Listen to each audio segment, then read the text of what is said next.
So friends, we've made it. It's good to be with you, and it falls upon me to be the last one to address you on the panel and try to keep all of you awake and keep all of you from looking at your watches about how far past 4 o'clock have we gone. I want to take a departure, I think, from some of what we've heard today and talk to you about a movie. You know, when I thought about the theme of this panel, which is about memory, I thought about how memory can feel at once complete and exhaustive and covering everything, but also can be incomplete at times and stunted. So I thought of a movie that I watched for the first time when I was a graduate student at Brigham Young University doing my PhD. It's a movie that came out in 2009. It's a movie called 500 Days of Summer. It's a whimsical film, pretty fanciful in many ways. And it's a typical story. Boy meets girl. Girl and boy date. They break up. Boy is upset, and boy moves on. I was working through some things as a grad student.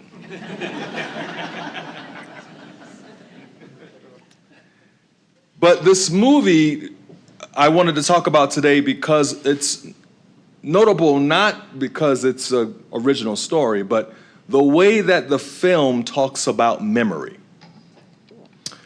In this film, Tom Hansen is the main character, and he literally lives off of narrative. He is a writer for a greeting card company, and he writes narratives and stories for his job. He lives and moves and has his being by writing narratives.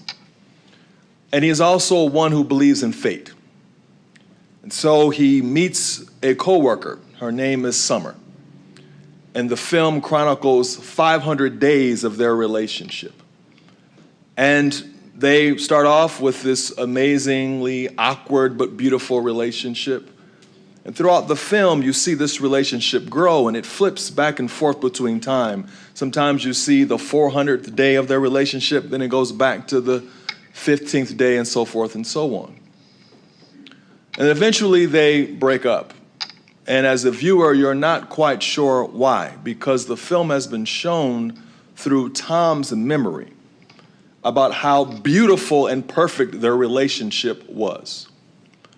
And as he's going through the breakup, he's completely distraught. He's moping, he's sad, he loses his job, and he can't understand why Summer would break up with him. And he even starts to demonize her in his memory about how could she do this to him. He even starts doodling really mean photos of her, the way that a 20-something-year-old would do. And finally, it's up to his little sister in the film who says to him, I know you think she's the one, and I know you think that somehow she's broken your heart and that she's an evil, horrible person, but when you go back and think through your relationship, look again. Go back and look again. Because all you're thinking about are the good times, but I think if you go back and look again, you'll see where your memory has failed you. Friends, I think in many ways today, at times, America is Tom. I think that we often live off of narrative. We tell the story of the founding, but oftentimes, especially today, in dealing with what we're dealing with from the current administration, there is an effort to only imagine the good times.